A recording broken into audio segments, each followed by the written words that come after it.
मी अतिशय गौर स्वागत आहे तुमचं अलिबाग मूड मतदारसंघातील बातम्या विशेष कार्यक्रमामध्ये।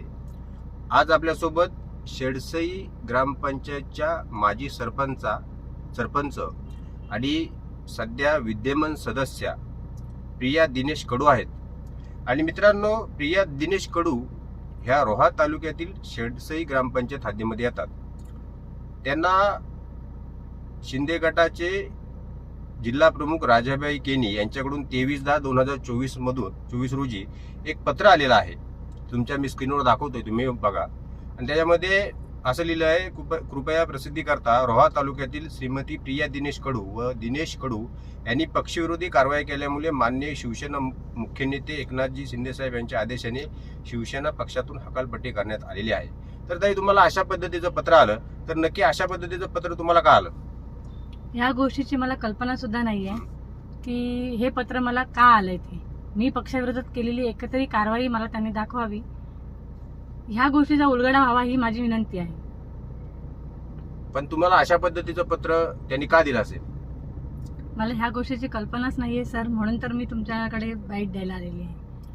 ताई, तुमच्या ग्रामपंचायत मध्ये मला वाटते तुम्ही सरपंच होतात आणि सरपंच असताना तुमच्यावर त्यांनी अविश्वास ठराव दाखल केला राष्ट्रवादीने, आणि त्याच्यानंतर तुम्हाला त्याच्यातून सरपंच पदावरून पाय उतार लागलं। तर नक्की त्याच्या मागची काय परिस्थिती आहे? त्याच्या मागची परिस्थिती समजायला, जर ती ग्रामपंचायत राष्ट्रवादीची न करता शिवसेनेची सुद्धा राहू शकली असती, कारण 3 सदस्य आम्ही शिवसेनेचे होतो, शिंदे गटाचे, 2 राष्ट्रवादीचे आणि 2 शेका पक्षाचे।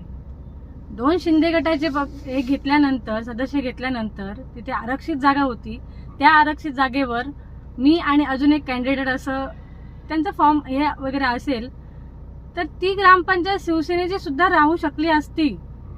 पण त्यांनी म्हणजे माझे सदस्यच नेऊन ग्रामपंचायत राष्ट्रवादीची केली। ज्यांनी गद्दारी केली त्यांच्या विरोधात आतापर्यंत कुठलीच कारवाई झालेली नाहीये।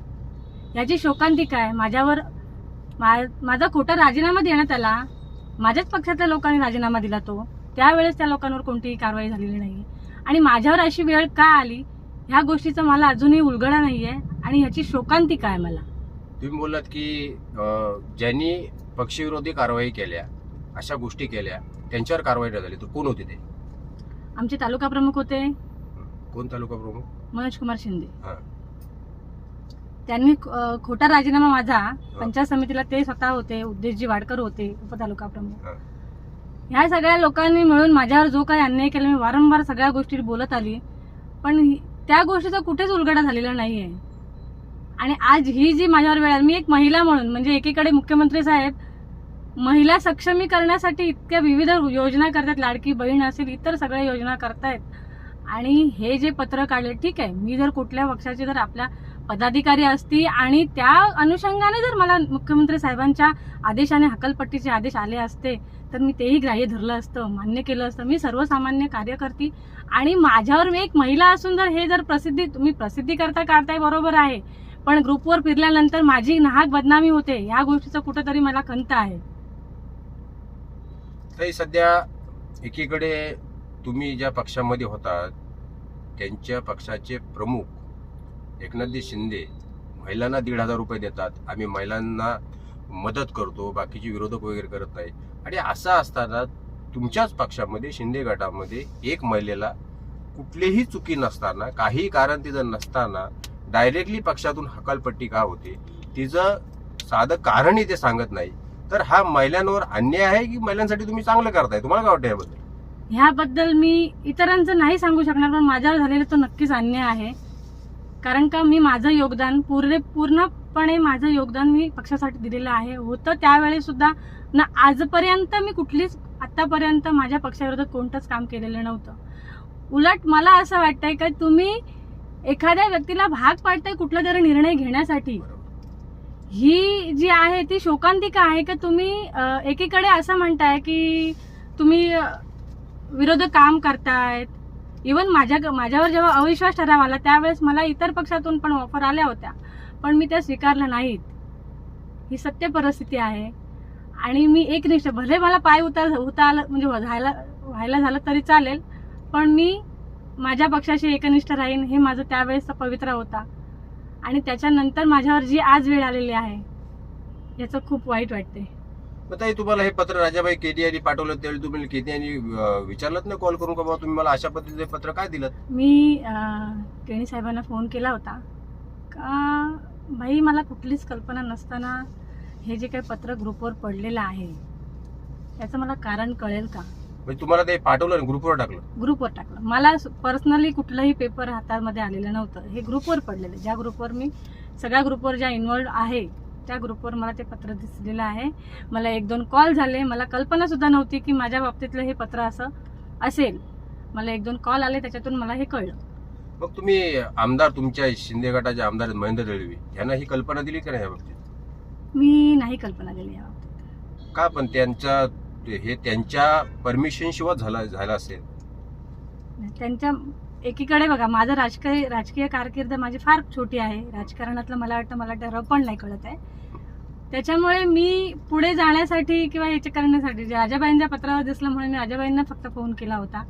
मी आमदार महोदयांना फोन काय केलेला नाही किंवा त्यांना त्या गोष्टीची विचारणा सुद्धा केलेली नाही.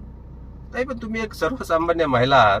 मला कळत नाही की एवढे मोठमोठे राजकीय नेते हे तुमच्या पाठीमागे का लागलेत. म्हणजे निश्चितच तुमच्यामध्ये काहीतरी एक खुबी असणार जेणेकरून जी त्यांना थोडीशी खटकत असेल. बाकीच्या तुमच्या रोहा तालुक्यातील बोला किंवा म्हणजे तुमच्या जवळपासचे असतील त्यांनाच. तुमच्यामध्ये असं काय आहे की ज्याच्यामुळं तुमच्याच पक्षामध्ये राहून तुमच्या बाबतीमध्ये कुरघोड्या लोक करत आहेत? माझी राजकीय कारकीर्द म्हणण्यापेक्षा मी ज्या पदावर मी विराजमान झाली त्यानंतर आता मी माझ्याच तोंडातून सांगणार म्हणजे तो मोठेपणा ठरेल. नाही, सांगाच, कळू दे जनतेला. नाही, कारण काय माहितीये सर, मी जशी 2021 ला निवडणूक जिंकून आली आहे, सरपंच या पदावर निवडून आली तिथे, आणि ज्या भरारीने मी कामाला लागली होती आतापर्यंत, आमदार महोदयांनी पण माझ्या ग्रामपंचायतीसाठी खूप असा निधी दिला. त्याची खूप सारी कामं केली मी ग्रामपंचायत हद्दीमध्ये. त्याच्यानंतर CSR अंतर्गत म्हणजे आमचं तसं MIDC कडून बघायला गेला तर 10 ते 12 किलोमीटर अंतरावर आमचं गाव पडतं. तिथे कोण आम्हाला CSR निधी देत नाही. पण वेळोवेळी CSR फंडासाठी वेगवेगळ्या कंपन्यांमधून मागणी करून शाळांसाठी, मुलांसाठी जे काही करता येईल तेवढं करण्याचा खूप प्रयत्न केला आणि ते सक्सेसफुल पण झालं. आमच्या शाळेसाठी नाही केलं तर शेडसाई ग्रामपंचायत राजीपा शाळा आहे, त्या शाळेसाठी मी नाही केलं तरी 4.5 लाखाचं इक्विपमेंट म्हणजे गार्डन इक्विपमेंट त्या कंपनीने आपल्याला दिलेलं आहे. शिलाई मशीन असतील, मुलांसाठी वह्या पुस्तकं असतील, इतर काही बाबी असतील छोट्या मोठ्या, त्या करण्याचा मी पुरेपूर प्रयत्न केला आहे. महिलांसाठी शिबिराचं आयोजन असेल, महिला सक्षमीकरणासाठी जेवढं काही करता येईल तेवढं केलंय. आणि संपूर्ण बॉडी हे सगळं निर्णय घेत असताना, संपूर्ण बॉडी माझी विरोधात असताना सुद्धा ह्या गोष्टी मी केलेल्या आहेत. तर कदाचित मला असं वाटतं की ही भरारीच कुठेतरी माझ्या आत्ताच्या ह्या राजकीय षडयंत्राला बळी पडलेली आहे. मला तरी असं वाटतंय. तर आता समजा तुम्ही ह्या पक्षामधून तुम्हाला वाटत नाही मला काय पुढे काम करण्याची इच्छा असेल, मग ह्याच्या नंतर तुम्ही कुठल्या राजकीय नेत्याला किंवा राजकीय पक्षामध्ये जाण्याचा निर्णय घेतलेला आहे? कुठल्या राजकीय नेत्याला पाठिंबा देण्याचा निर्णय घेतलेला आहे? आतापर्यंत तर नाही सर. तर आपल्यासोबत प्रिया दिनेश कडू होत्या आणि कशा पद्धतीने त्या शेडसी ग्रामपंचायतीच्या सरपंच होत्या. त्यांच्यावर अविश्वासाचा ठराव आणला गेला त्यांच्याच लोकांकडून, आणि त्याच्यानंतर पक्षातून हकालपट्टीचं लेटर त्यांना ईमेल न करता, त्यांच्या पत्त्यावर न पाठवता डायरेक्टली जे व्हॉट्सअप ग्रुप आहेत त्याच्यावर टाकलं गेलं आणि त्यांचं कुठंतरी मानसिक खच्चीकरण करण्याचं काम हे शिंदे गटाकडून झालेलं आहे. मित्रांनो, आज महिला सक्षमीकरणच्या बाबतीमध्ये हे सरकार भरपूर बोलत आहे आणि आज एक महिला पुढं कुठं तरी जात आहे, तर त्यांच्याच शिंदे गटातील पदाधिकाऱ्यांना वगैरे काही लोकांना असं वाटतंय की ही जी काही महिला आहे ती पुढे जायला नाही पाहिजे. आज ते 1,500 जनतेला देत आहेत आणि त्या दृष्टिकोनातून मोठमोठे कार्यक्रम सुद्धा मला वाटतं माणगावमध्ये एकनाथजी शिंदे यांच्या मार्गदर्शनाखाली झाले. आणि आज त्याच पक्षामध्ये शिंदे गटामध्ये जी ती महिला एक ग्रामपंचायत सदस्य आहे तिच्यावर अन्याय होतोय. तर खऱ्या अर्थाने अशा पद्धतीने महिलांवर अन्याय होताना तुमच्या पक्षामध्ये तुम्ही काही करत नाही तर इतर महिलांसाठी काय करणार?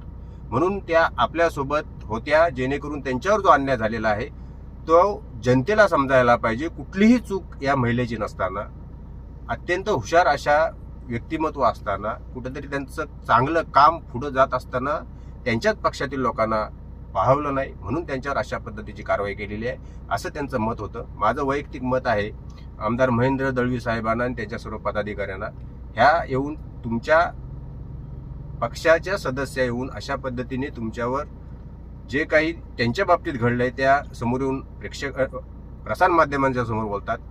ह्याच्यावरूनच तुम्ही ठरवा की तुम्ही कितपर्यंत अयोग्य कारवाई ही अशा पद्धतीने आपल्या पक्षातीलच लोकांवर करत आहात. मित्रांनो, आज ताई आपल्यासोबत होतं. ताईने आपल्या म्हणणं जनतेसमोर माझ्या माध्यमातून मांडलं. तुर्तास इथेच थांबतो. जर का आवडलं असेल लाईक करा, शेअर करा, सबस्क्राईब करा. धन्यवाद.